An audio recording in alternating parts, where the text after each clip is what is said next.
जय सच्चिदानंद।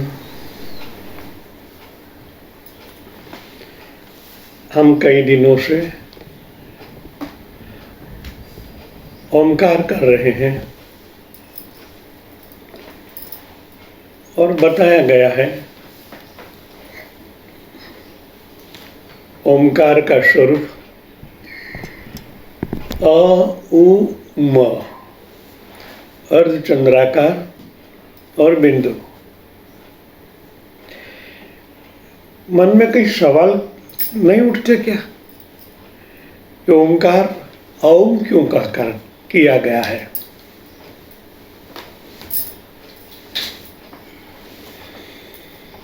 भगवत कृपा हम पर कई तरीके से बरसती है। भगवान ने ओम क्यों बनाया,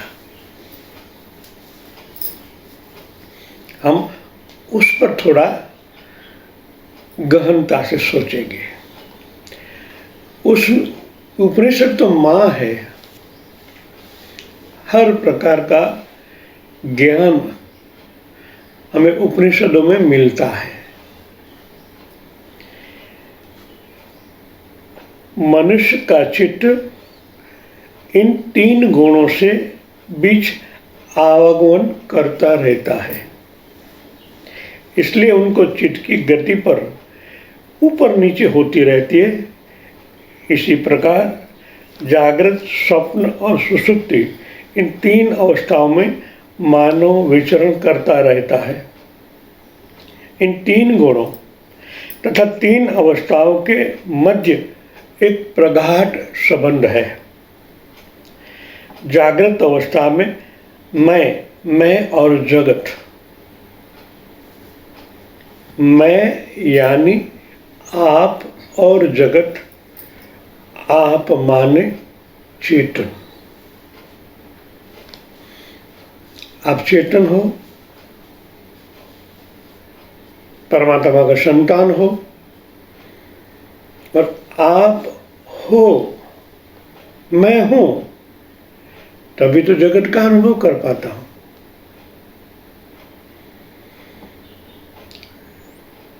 जिस तरह आपका बच्चा क्रीड़ांगण में है या गार्डन में है, आप उनको देख रहे हैं, बच्चा खेल रहा है, बच्चा टहल रहा है।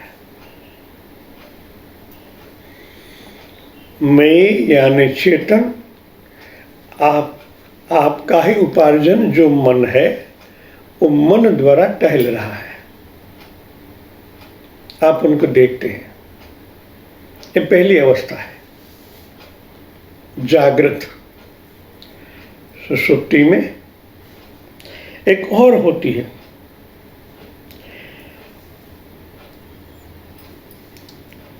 बाह्य आघात प्रत्याघात से चित्त की अवस्था बदलती रहती है। स्वप्न अवस्था में बाह्य जगत तिरोहित हो जाता है, परंतु मानसिक जगत खड़ा हो जाता है। दिन भर जो हमने देखा है, कल हमने बताया था, रिकॉर्ड हो रहा है। रिकॉर्ड होते होते जब धीरे धीरे प्रगाढ़ होती कॉन्शियस माइंड और सबकॉन्शियस माइंड, पहले कॉन्शियस माइंड कोई वस्तु को देखता है,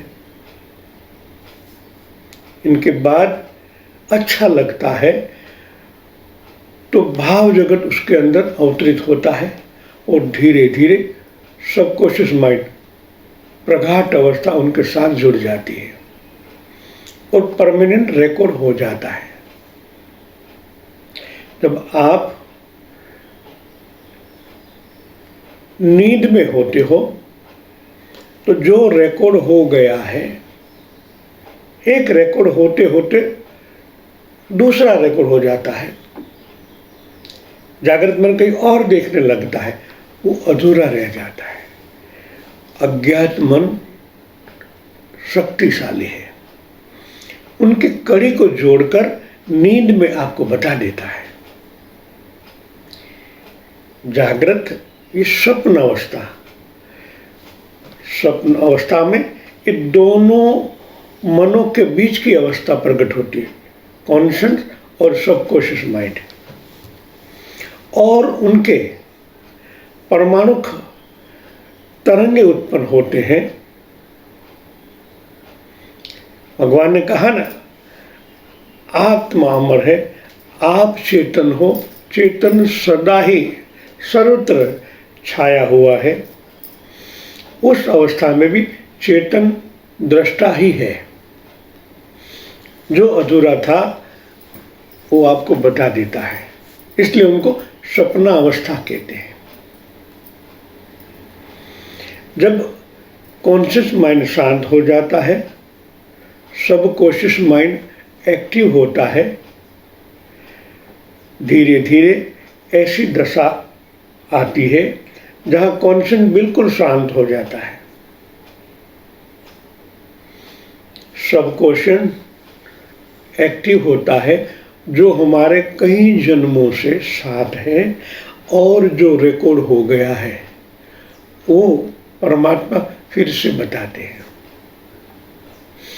उनके भी एक अवस्था आती है, धीरे धीरे करते करते वो भी शांत होने लगता है। वहाँ से आत्मा का प्रदेश शुरू होता है।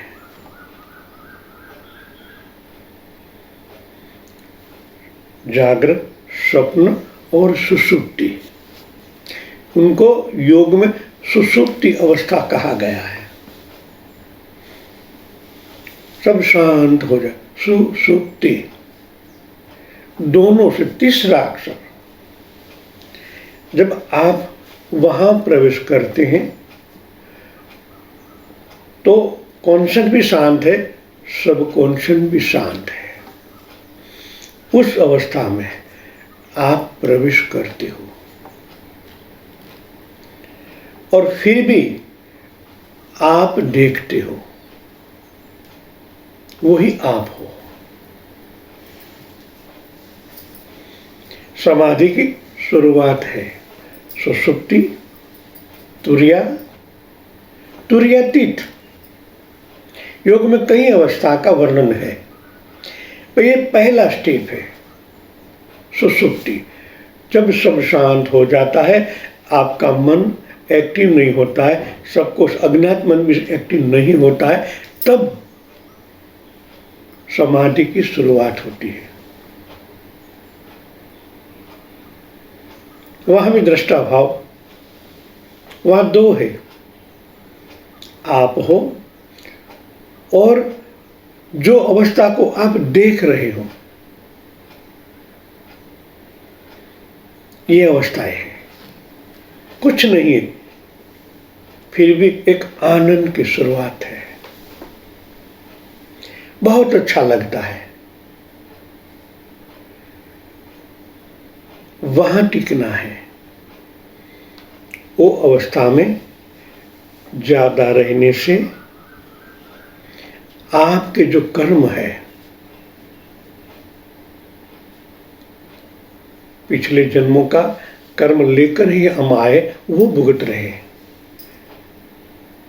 इस अवस्था में ठहरने से आपके कर्म शांत हो जाते, निष्क्रिय हो जाते हैं। निष्क्रिय होने की शुरुआत होती है। कोई नहीं है, कुछ भी नहीं है।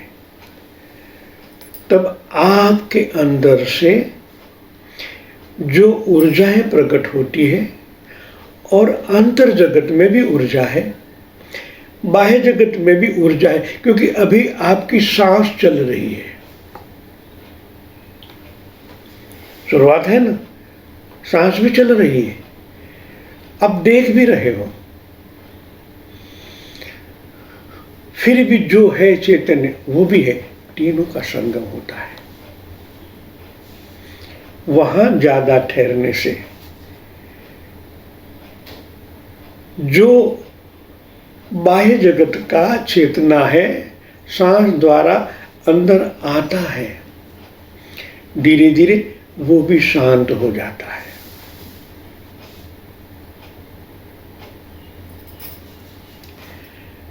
वहां ठहरना है,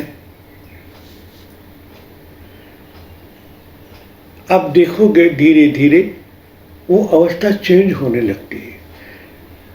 वहाँ प्रोटॉन परमाणु भी धीरे धीरे शांत होते होते, गति सूक्ष्म होते होते आप तुर्यातीत अवस्था कहा गया है, जिनको ये योग का शब्द है। और वैज्ञानिक शब्द है प्रोटॉन यानी परमाणु न्यूट्रॉन की ओर, प्रोटॉन और न्यूट्रॉन के बीच की अवस्था प्रकट होती है। वह और भी गहरी शांति है।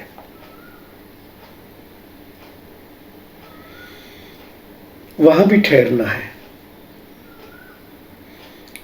उच्च अवस्थाएं, उच्च योगी लोगों की अवस्थाएं हैं। वहां अभी आपका अज्ञात मन बिल्कुल शांत नहीं हुआ है, थोड़ी मात्रा में है। और थोड़ी मात्रा में आपकी जो प्रगाढ़ संकल्प है, जो आपने भूतकाल में किए हुए हैं, या तो योग अवस्था में प्रवेश करने से पहले आपका संकल्प होता है, हे परमात्मा मेरे को ये चाहिए, मेरे को वो चाहिए। उनके तरंग उत्पन्न होते हैं। या आपने कहा मेरे को परमात्मा चाहिए, और जो आपने अभी तक डेली पूजा पाठ में जो परमात्मा का स्वरूप को ध्याया है, वो प्रकट होने लगता है, आपको दर्शन देते हैं। आपकी इच्छा अनुसार परमात्मा वो स्वरूप से प्रकट होते हैं। परमात्मा निराकार चैतन्य है, फिर भी आप इतने नजदीक पहुंच गए हो। परमात्मा आपकी हर एक इच्छा पूर्ण करते हैं।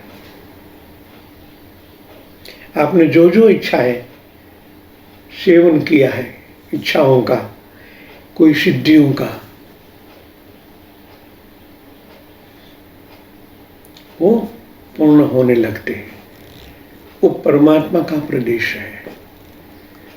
कल कहा न, एक बिल्कुल छोटी कंकरी डालोगे तो भी तरंग निर्मित होगा। यह विचारों का संक्रमण है, उच्च विचारों के। सत्व गुण प्रकट होता है। तमोगुण वो तो बाहर गया, जिनको हम जागृत मन कहते हैं। रजोगुण वो प्रोटॉन है। जब सत्व गुण प्रकट होता है, सत्व अभी भी गुण के आकार में है। जहां आपने नाम स्मरण किया हो, कोई भगवान के आगे प्रार्थना की हो, क्योंकि ये तरंग जहां तक बिल्कुल शांत नहीं हो जाते, वहां तक परमात्मा प्रकट नहीं होते। आपको जल्दबाजी है कि मेरे को तो सीधे परमात्मा चाहिए, मगर आपके ही संकल्प विकल्प अभी अज्ञात मन में है, उनको देखना ही पड़ेगा। वहां चॉइस है आपकी, देखना चाहते हो, उनको भुगतना चाहते हो, या उनको भी छोड़कर आगे बढ़ना चाहते हो। एक ऐसी अवस्थाएं हैं। जिस तरह हम छत पर जाना चाहते हैं, ऊंचाई ज़्यादा है, 3 स्टेप फिर रमणा, 3 स्टेप फिर रमणा, 3 स्टेप फिर छत। उस स्टेप छत में जैसे रमणा आता है तो आपके पांव वहां रुकते हैं। जैसे रुकना हुआ, आपकी दृष्टि आसपास में जाती है, क्या है, कितने हाइट पर आए। तो जो हाइट है वहां के दर्शन होने ही है। इसलिए जो जो संकल्प है वहाँ प्रकट होने लगते हैं। तब जो सावधान हो आप, नहीं ये सिद्धियाँ हैं, नहीं मेरे को नहीं, तो आप और भी आगे जा सकते हो, वरना आप ठहर जाते हो वहाँ सिद्धियों के प्रदेश में। तो साक्षात्कार में देरी हो जाती है और परमात्मा भी सोचते हैं अब इनको ये भी देख ले दो बाद में। वो जो तैयार है आपका स्वरूप बताने के लिए और परमात्मा खुद प्रकट होने के लिए बहुत तैयार बैठे, मगर आपकी इच्छा अनुसार वहाँ होता है। आप सिद्धियाँ चाहते हो, हमारे सनातन धर्म में कई धर्म है और परमात्मा प्राप्ति की कई केड़ियाँ हैं। ज़्यादातर केड़ियाँ सिद्धि से शुरुआत करती है। रास्ता है थोड़ा लंबा है, एक ज्ञान मार्ग, एक प्रकाश मार्ग शॉर्टकट है। भक्ति मार्ग में 9 प्रकार के स्टेप आते हैं। 10वीं प्रेम लक्षणा भक्ति, ये 9 स्टेप और कुछ नहीं है, आपकी सिद्धियाँ ही मिलती है इसमें। मगर ध्यान मार्ग शॉर्टकट है, सीधे आपको प्रकाश की ओर ले जाते हैं। तो यहाँ एक क्वेश्चन खड़ा होता है। उपनिषदों में कहीं लिखा है भगवान प्रकाश स्वरूप भी है, भगवान सत्य स्वरूप भी है। तो क्वेश्चन ये खड़ा होता है ना, तो भगवान का स्वरूप क्या है? कहीं और प्रकाश का वर्णन आता है और कहीं और सत्य का वर्णन, सर्वव्यापी तत्व का नेति नेति आता है, अहम ब्रह्मास्मि में आता है। ये प्रकाश स्वरूप शुरुआत में आता है।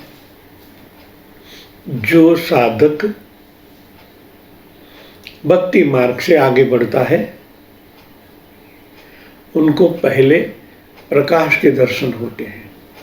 पिछले जन्म में आपने जिस प्रकार की साधना की है उसी प्रकार का आकार वहाँ प्रकट होता है। मैं आकार शब्द का उपयोग कर रहा हूँ। निराकार चैतन्य है परमात्मा, फिर भी शुरुआत में आकार के हिसाब से हमारे सामने वो प्रकट होते हैं। प्रकाश स्वरूप, प्राण स्वरूप, ये परमात्मा का ही स्वरूप है। शुरुआत में प्रकाश स्वरूप अनुभूतियाँ परमात्मा हमें प्रकट करने देता है, क्योंकि अभी हमारी लालसाएं, भगवत हमको प्रसाद रूप में देता ही रहता है। अभी आप अग्रसर हुए हो पर अपनी मंजिल पर नहीं पहुंचे हो। परमात्मा का जब प्रदेश शुरुआत होता है तो बहुत सिद्धियां, हर प्रकार की सुविधाएं हमें प्रदान होती रहती है और आपके अंदर संकल्प विकल्प का एक ऐसा आवरण प्रकट होता है। जिस तरह अपने बच्चे पर भाव प्रकट होता है और वो धीरे धीरे वैक्स होता रहता है, तो माँ बाप उनको अलग अलग उनकी चॉइस के हिसाब से कुछ न कुछ देते रहते हैं। छोटा था तो टॉयज देते थे, थोड़ा बड़ा हो गया तो अच्छे कपड़े, उनकी हर एक इच्छाएं पूरे करते हैं। बड़ा हो जाता है तो उनको पूछते हैं बेटा क्या चाहिए तेरे को। पहले वो लेके देते थे, इनको यही चाहिए। मगर जब बड़ा वैक्स हो जाता है बच्चा, कॉलेज में जाने लगता है, तो पूछना पड़ता है, बेटा क्या चॉइस है, क्या तेरे लिए ले आऊं। तो ये प्रकाश स्वरूप परमात्मा ने हमारे लिए ही बनाया है। जिस तरह आप सगुण उपासना, प्रकाश यानी सगुण उपासना, हम मंदिर जाते हैं, भगवान के सामने खड़े होकर पूजा अर्चना करते, इनके बाद हृदय में जो भावना है वो प्रकट करते हैं, हे परमात्मा आप अंतर्यामी हो, मेरे परम पिता हो, मेरे को ये तकलीफ है, मेरे को कृपा कर से मुझे मुक्त करें, मेरे ये दुख है, दर्द है, आप मिटाएं। कहाँ? प्राण स्वरूप परमात्मा के आगे। जो प्रकृति है,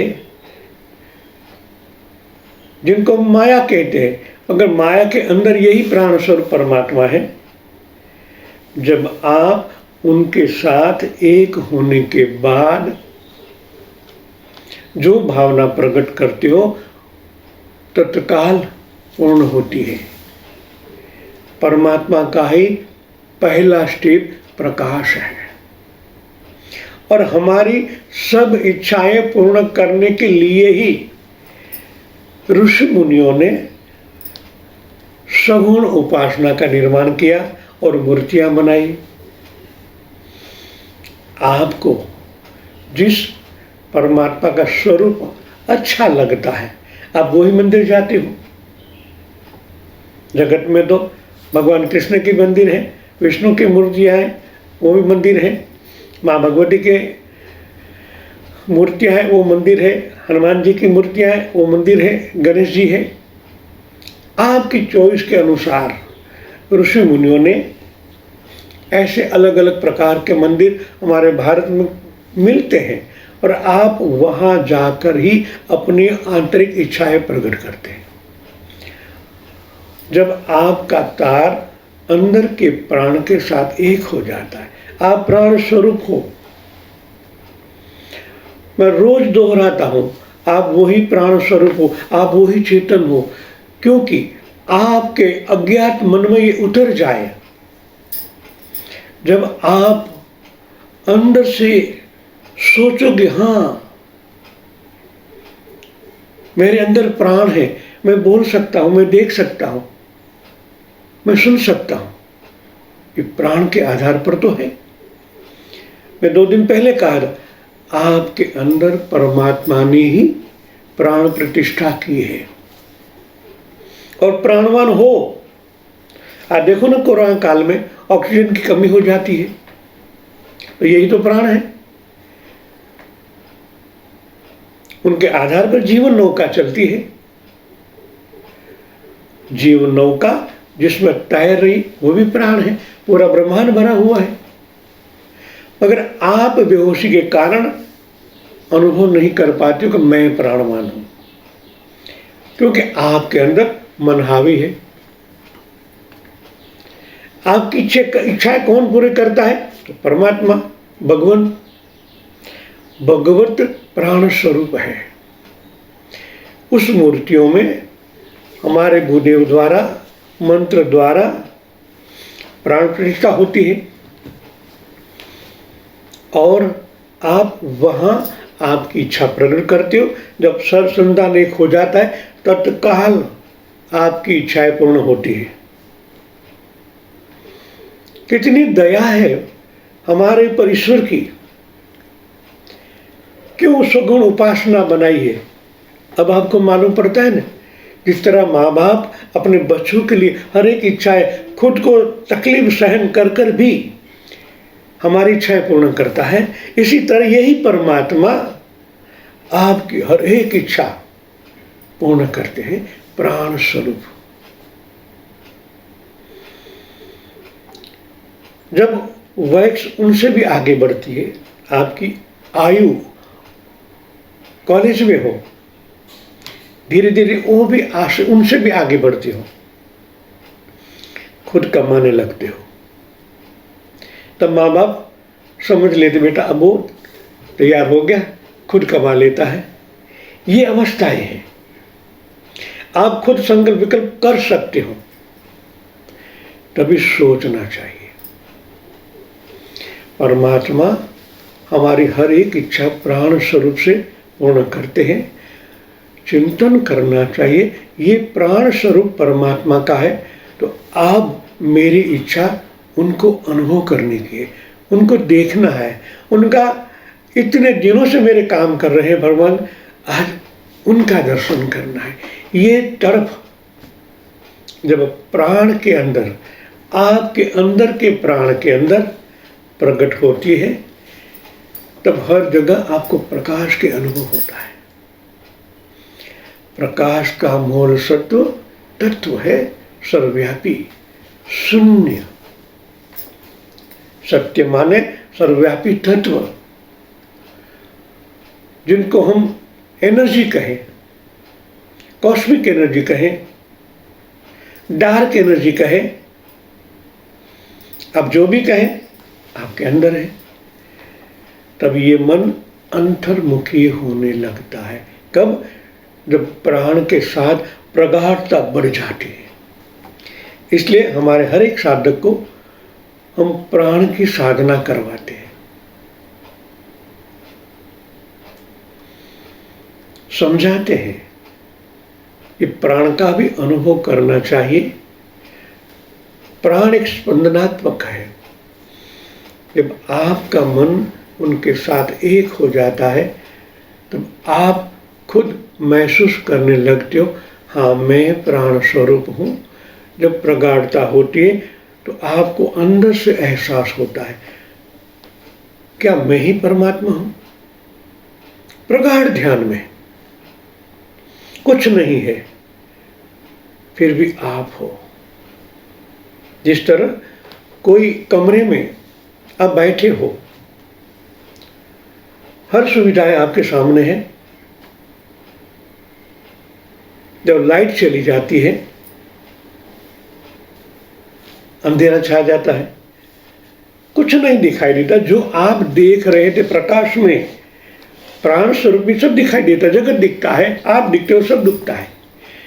उस अंधेरे कक्ष में, कमरे में अंधेरा छाने से कुछ नहीं दिखाई देता, फिर भी आप महसूस करते हो मैं हूं। कुछ नहीं दिखाई देता है, फिर भी महसूस किया जाता है मैं हूं। वही आप हो। यहां तक पहुंचना है। नाम कोई भी दे दो, डार्क एनर्जी कहो, साइंस उनको ब्लैक होल कहता है। ब्लैक होल क्या है? एनर्जी की सिवा कुछ नहीं है। बरमुडा ट्रायंगल देखा है ना, सुनना तो होगा।